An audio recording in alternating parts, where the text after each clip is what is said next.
आज के कार्यक्रम में हम आपके साथ अपने कश्मीर भ्रमण के कुछ अनुभव साझा करना चाहते हैं। हमारी इंडियन फार्मर अलायंस आईफा की टीम कश्मीर के अनेक ज़िलों में गई, इसके साथ ही ग्रामीण क्षेत्रों में गई। इस कार में हमारे साथ हैं राजू शर्मा डेरी गर्दीवाल होशियारपुर और पुलवामा निवासी एडवोकेट जुनेद भट्ट। हमारा मुख्य उद्देश्य रहा है कश्मीर में रह रहे पशुपालकों, बागवानों और किसानों को समझना। कश्मीर की वादियों का अपना ही नज़ारा है, कहीं सुंदर वादियाँ तो कहीं पहाड़, कहीं ऊबड़ खाबड़ रास्ते।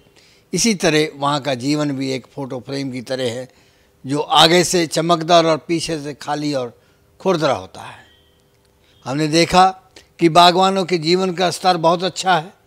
वो अपने जीवन यापन के लिए ज़रूरी हर वस्तु हासिल करने का दम रखते हैं। कुछ ऐसे भी हैं जो जीवन यापन के लिए सरकार पर निर्भर हैं। कुल मिला के कह सकते हैं कि कश्मीर भारत के अमीर राज्यों में से है। तो बात करते हैं अजहर आफिस की, जो कि 2 विषयों अंग्रेजी और एजुकेशन में पोस्ट ग्रेजुएट हैं। ये भी काबिल तारीफ़ है कि यहाँ के अधिकतर नौजवान पोस्ट ग्रेजुएट या हाई क्वालिफाई हैं। उन लोगों की तरह आसिफ भी नौकरी का ख्याल नहीं रखते हैं। क्या नाम है आपका? मेरा नाम अजहर आसिफ है। आगे हो। अजहर आसिफ। तो कितना पढ़े हो? मैंने किया है डबल एम ए की हो? किस सब्जेक्ट से? एक तो किया है रूरल मास्टर डेवलपमेंट में। हाँ। और दूसरा इंग्लिश में किया। तो प्रोफेसर नहीं लगे कहीं? नहीं, मैंने उसमें ट्राई नहीं की है? कभी नौकरी में मैंने ट्राई नहीं की। इतना 25 साल लगा दिए पढ़ने में। कितनी उम्र हो गई? 32 साल है इस टाइम। 32 साल के। तो अब ये काम करोगे? मेरा बिजनेस में पहले से ही शौक। कितना कमा लेते हो इसमें? इसमें कमाता हूँ 40-50 हज़ार महीने का। तो यहाँ पर बाहर जाने की परंपरा नहीं है? मैं बाहर भी था, कुवैत में भी था। कितनी देर? कुवैत में मैं 2 साल था। क्या लाए वहाँ से? बस यही घूमने का जो खर्चा हो, और कुछ नहीं है। और कुछ नहीं लाए बस। क्या समस्या थी वो? समस्या ये थी कि एक्चुअली ना वो गाय के इसमें बच्चेदानी में सिस्ट बनी थी। तो फार्मर ने उधर जो डेयरी फार्म से हमने खरीदी, मैं नाम नहीं लेना चाहता हूँ किससे खरीदी, ये तो साथ हमारे ले लो। नहीं, ये साथ थे उस वक्त ना। उस डेयरी फार्म में हमने इकट्ठे ले लिए 5 गाय वहाँ से। तो 5 में से क्या भाई ने बाद में कहा कि वो जो एक गाय थी, उस गाय में क्या थी, बच्चेदानी में अंदर सिस्ट बनी थी। जब उसके हाथ अंदर डालते थे वो सिस्ट 6 किलो की निकली। बाद में जब डॉक्टर ने उसका ऑपरेशन किया तो वो 6 किलो की सिस्ट लगती थी, अंदर बच्चा है। ये बेचारे 9 महीने तक वेट करते रहे, बच्चे देगी, क्योंकि उस वक्त वो दूध में थी, तो दूध दे रही थी। उस वक्त उन्होंने बोला था वो 5 महीने की प्रेग्नेंट है जब हमने वो लाई थी। देखो कितनी महत्वपूर्ण बातें हैं जो पता नहीं चलता हम लोगों को, और ये चीज़ें हम अपने चैनल के माध्यम से बताना चाहते हैं। इन्होंने जुनेद भट्ट से प्रेरित होकर गायों का कारोबार शुरू किया। गाय लेने के लिए पहुंचे राजू शर्मा गर्दीवाल के पास। इनके पास 12 HF हैं जो 2 क्विंटल से भी अधिक दूध देती हैं। इनका दूध फेंट के हिसाब से 40 रुपये प्रति किलो के हिसाब से बिकता है। हमने बताया सारी गाय ये शर्मा डेरी गर्दीवाल राजू से लाए हैं। बताते हैं कि खरीद के समय जितना दूध बताया गया था लगभग उतना ही मिला है। आसिफ अजहर ने अपनी गायों के लिए अति आधुनिक ढांचा खड़ा किया है। बताते हैं कि 24 लाख रुपए खर्च आया है, कहीं से कोई कर्ज नहीं लिया है। क्या देते हो फीड में इनको? फीड में हम ये देते हैं, फीड के ये साइलेज में। हाँ, साइलेज में हम त्रूली और देते हैं। और यहाँ पर कश्मीर में घास इस टाइम नीला चल रहा है, तो वहाँ वही काट के लाते हैं। हाँ, ये जो पड़ा हुआ है। क्या है इसमें? हम जहाँ देखते हैं वहीं ये घास नजर आता है। क्योंकि यही वो सीज़न है कश्मीर में कि जब फार्म वाले की आमदनी ज़्यादा होती है। मानो एक तो इससे नीले से दूध भी आता है और ऊपर से साइलेज का जो खर्चा इस टाइम पड़ रहा है और त्रूड़ी का वो भी बच जाता है। ये हमने पेड़ों पे भी टंगा हुआ देखा, ऊपर कोट। हाँ, वो भी देखा।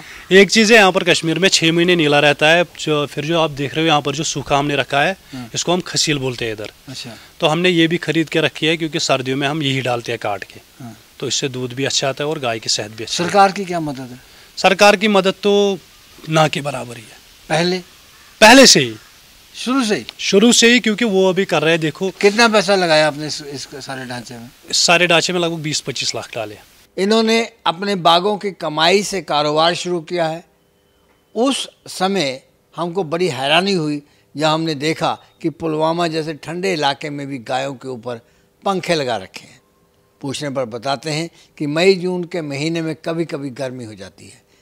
गायों के प्रति इनके लगाव को देखकर हम भी हैरान हुए और खुश भी। तुमने जो छत हमने देखा है पंखे लगा रखे हैं, तो टेम्परेचर पहले डाउन रहता है, हम देखो जैकेट पहने हैं ना। कभी कभार आज से 4 दिन पहले थोड़ा टेम्परेचर, तभी इसीलिए पंखे लगा दिए। हाँ, इसलिए इतना तुमने रख रखाव पे खर्च किया है। एक महत्वपूर्ण जानकारी जरूर साझी करना चाहेंगे कि इन्होंने एक गाय अधिक दूध देने वाली भी खरीदी थी, जो 11 माह इंतज़ार करने के बाद प्रेग्नेंट नहीं हुई। जब चेक करवाने जाते थे तो डॉक्टर बताते थे कि प्रेग्नेंट है। असल बात ये रही कि उसके गर्भाशय यूट्रस में रसौली थी। डॉक्टर नीम हकीम खतरे जान वाली बात करते रहे। आसिफ अजहर के पास लगभग 8 कनाल ज़मीन पर सेब के बाग हैं, जिससे अच्छी आमदन होती है। पुलवामा के दूसरे बागों की तरह इनका सेब भी महाराष्ट्र जाता है। तो ये थी कहानी आफिस अजहर की। आसिफ जी, हाँ, जितना बढ़िया ढंग से आपने डेयरी को सजाया, हाँ, उसी ढंग से इसको भी सजाया। हाँ, इसको भी। तो ये हमने बहुत जगह गए हैं, 7 दिन से घूम रहे हैं कश्मीर में, तो लाल जो है कहीं हमको नजर नहीं आ रहा। हाँ। तो आपके यहाँ लाल कैसे हो गए 15 जून को ही? ये जो पहले लगाया था आज से 4 साल 5 साल पहले, वो दूसरी वैरायटी होती थी। फिर जैसे आप आगे बढ़ते हो किसी चीज़ में तो नई चीज़ें आती है। तो हमने पर साल जब लगाया तो हमने उन्हें बोला क्या इस साल कौन सी वैरायटी आई है जो पहले ही तैयार होती है। तो अब ये 2 साल ही पुराने, उनने बोला ये गाला मीमा जो है ये पहले ही होता है। 15 जून जुलाई में इसकी हार्वेस्टिंग होती है। तो जुलाई में हो जाएगी? हाँ, जुलाई 15 जुलाई से इसकी हार्वेस्टिंग शुरू हम कर देंगे। 2 या 3 दिन लगेंगे फिर हार्वेस्टिंग में। तो ये 15 जुलाई में ही तैयार होता है। वो जुनेद भाई, वो आपने हमको बताया था कि 1,80,000 रुपया जैसे उसने देना है। हाँ, सरकार ने? नहीं, सरकार 1 लाख देगी, 80,000 हमें देना है। 80,000 आपको देना है? 80,000 थोड़ा और लिख दिया था। 80,000 हमको देना है, लाख सरकार देगी। 1 लाख सरकार देगी? हाँ, सब्सिडी इसमें। तो इससे क्या फायदा होगा पूरा फिर? तो अगर 1 लाख सरकार दे रही है तो या खेतों में? हाँ, इस प्लांटेशन के लिए हमने उस पे नहीं निकाला है। अच्छा, आपने ना, तो ये आप खुद लाए? खुद लगाया। तो ये खंबे बीच में लगा रखे हैं लोहे के। हाँ, तो इसका क्या मतलब है? लोहे के खंबे इनको इसलिए किए, जो अभी आप पेड़ देख रहे हो इनमें अभी 1 डब्बा 2 डब्बा लगाया है सेब। जैसे ही पेड़ बड़ा हो जाएगा, जैसे फल ज़्यादा आएगी तो पेड़ या तो दाएं जा सकता है या बाएं। जब ये हवा उठती है तो उधर तो इसको इसी के साथ हम बांध कर गिरेगा नहीं? हाँ, गिरेगा नहीं। कितनी लाइफ है इसकी? लाइफ तो इसकी 20-25 साल है। कि एक पेड़ से जो है कितने साल बाद फल मिलेगा? बस 1 साल लगा है, दूसरे साल फल। तो जैसे अब 4-5 साल का हो गया तो मैक्सिमम फल कब मिलेगा? मैक्सिमम फल इसको 4 साल के बाद मिलता है। कितना मिलेगा? फाइन 10 डब्बे 12 डब्बे। कितने का डिब्बा बेचते हो? वो जाता है 2000 का भी, 1500 का भी। कितना वजन हो जाएगा? वो 10 किलो का होता है। 10 किलो का होता है। इतना ज़्यादा फल मिलेगा? हाँ, तो अच्छी कमाई है फिर। हाँ, अच्छी कमाई इसमें भी है। डेयरी से भी ज़्यादा? उससे भी ज़्यादा। उसमें मेहनत ज़्यादा है? उसमें मेहनत ज़्यादा है, सालों के साल वहीं पर रहो। इसमें एक चीज़ है, मार्च से आपने स्टार्ट किया, जुलाई में आपने ख़त्म किया। लेकिन उसमें आमदन रोजाना है? हाँ, आमदनी उसमें रोजाना है, मगर उसमें घाटे का भी खतरा है। फैलाने की जरूरत नहीं है? ना, खाद फैलाने की जरूरत नहीं है। तो अभी इसका आपने कितने पौधे लगाए हैं? इसमें अभी 630 पौधे हैं। 630 पौधे। कुल कितना खर्चा आ गया सारा? कुल इसमें खर्चा आ गया 8 लाख। कितना रकबा है ये रकबा है 2 एकड़ थी। 4 कनाल। 4 कनाल, आधा एकड़ हो गया हमारे यहाँ। आधा एकड़। तो आधा एकड़ में 630 पौधे? हाँ, 630। तो और कुल कितने हैं आपके पास? और बड़े वाले वो जो है डिलशस और कोलो के आते हैं। हाँ। वो भी लगभग 100-150 पेड़ है। 100-150 पेड़? हाँ, वो 30 साल 35 साल उसका फल और इसके फल में क्या आमदन में क्या फर्क रहेगा? इसके फल में आमदनी में इतना फर्क रहता है, ये अगर एकड़ में हम डालेंगे ये 600 मूठे आते हैं, वो अगर एकड़ में डालेंगे वो 20-25 आएंगे। इसकी ग्राफ्टिंग उस पर कर सकते हो? हाँ, कर सकते हैं। करोगे भी? कर सकते हैं, हमने किया भी है। हाँ, लेकिन उसमें फसल कम निकलता है क्योंकि इसमें सब कुछ जो होता है रूट पे होता है। तो तुम्हारा फल कहाँ जाता है? हमारा जाता है दिल्ली, यूपी। अच्छा। हाँ। यूपी में कौन सी जगह? यूपी में मेन यूपी में ही जाता है, फिर जो व्यापारी यहाँ से लेते हैं। यहाँ से भी ले जाते हैं? हाँ, यहाँ से। तो पैसे नकद देते हैं? हाँ, पैसे नकद देते हैं, क्योंकि पैसों के बगैर हम उनको छोड़ते नहीं हैं। क्यों? हमारे यहाँ पर अपनी मंडियाँ, अपने व्यापारी है, अगर उनके साथ नहीं लगा तो जो यूपी का बंदा उससे ना जानते हैं ना कुछ। तो यहाँ पर आप मंडी में ले जाते हैं?